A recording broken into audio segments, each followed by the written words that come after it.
É criança correndo, barulho, gente conversando, celular tocando, roupa indecente, fofoca, inveja. Uma coisa você vai ter que concordar comigo: se todo crente bebesse em casa a quantidade de água que ele bebe na igreja, ninguém teria problema de rins. O que a gente realmente precisa entender é que o culto é feito para Deus, não é para o homem. Hoje em dia, pastores, pregadores, grupos de louvor passam a semana inteira se esforçando ao máximo para fazer músicas que agradem o homem, para fazer pregações que agradem o homem. Os pregadores pensam: não, eu não posso falar sobre fornicação porque é um tema delicado, porque hoje nós sabemos que os jovens estão tendo um namoro totalmente pervertido e fora dos padrões de Deus. Não, eu não posso falar sobre adultério porque o irmãozinho está adulterando com a outra irmã, e se eu falar vai acabar criando uma situação difícil e eles podem até sair da igreja. Não, eu não posso falar sobre reverência na casa de Deus porque os filhos do diácono são as crianças que mais fazem bagunça dentro da igreja. Gente, isso é muito triste. O adultério está dentro da igreja, a fornicação está dentro da igreja,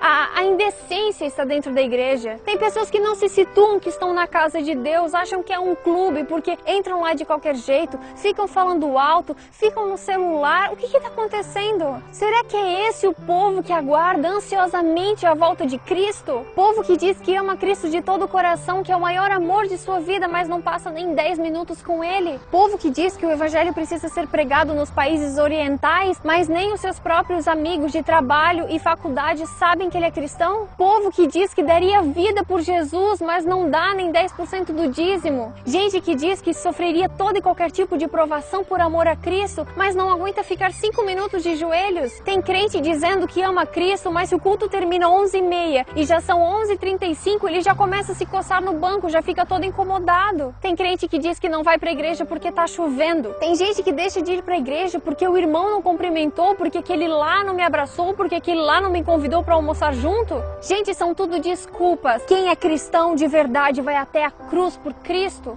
Quem realmente ama Jesus, independente se a igreja está cheia, se a igreja está vazia, se a igreja tem bancos estofados ou se tem que sentar no chão, ele vai continuar ali porque ele ama aquele que um dia morreu na cruz para o salvar. Tem muito cristão dando desculpa esfarrapada para Deus, como se ele acreditasse nas nossas mentiras e não conhecesse a intenção do coração. Cristão de verdade, se ele está em cima, se ele está embaixo, se ele venceu, se ele perdeu, se ele está bem, se ele está mal, ele adora. Porque cristão de verdade tem plena consciência de que o nosso lar não é aqui. O que nós temos que entender é que o inimigo ele está empenhado em fazer o possível e o impossível para tirar toda e qualquer pessoa de dentro da presença de Deus. Porque ele sabe que um cristão de joelhos coloca um exército do diabo no chão. Tudo é para Deus, o culto é para Deus, o louvor é para Deus, a nossa ida na igreja não é para receber, não é para sentar no banco e pensar: o que a igreja vai me oferecer hoje? Não, você está ali porque você é um adorador, você é um servo. Tem muito crente querendo ser servido, sendo que nem Cristo veio para essa terra para ser servido, mas ele serviu e deu a sua vida em resgate por muitos. Deus está chamando uma geração de cristãos que realmente coloquem no coração esse senso de urgência de que a gente precisa mudar. O número de cristãos cresce assustadoramente cada dia mais e parece que quanto mais cresce, mais nós nos acomodamos, mais nós tratamos as coisas com descuido. Nós precisamos entender que igreja não é um clube. A gente não pode ir com qualquer roupa, falar qualquer coisa, se comportar de qualquer maneira e fazer as coisas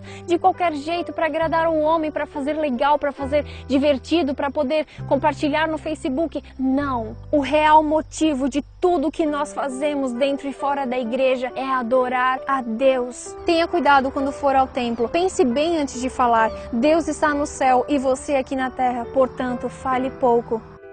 O Senhor Deus está em seu santo templo. Diante de Deus, fique em silêncio toda a terra. A presença de Deus é sempre santa e tremenda, tanto na época de Moisés quanto nos dias de hoje. Deus continua sendo Deus. Nós devemos o adorar e respeitar pelo que Ele é, pelo que Ele foi, pelo que Ele há de ser, porque Ele é o princípio e Ele é o fim. Ele é o Rei dos Reis, Ele é o Senhor dos Senhores, o Deus eterno, o Príncipe da Paz, o nosso Salvador, o nosso Senhor. É a Ele que nós devemos a nossa vida, porque nós estávamos desgarrados como ovelhas perdidas, e Ele veio, morreu para nos salvar, nos dá esperança e a sua presença se faz constante em nossa vida. Vamos valorizar essa bênção para nós.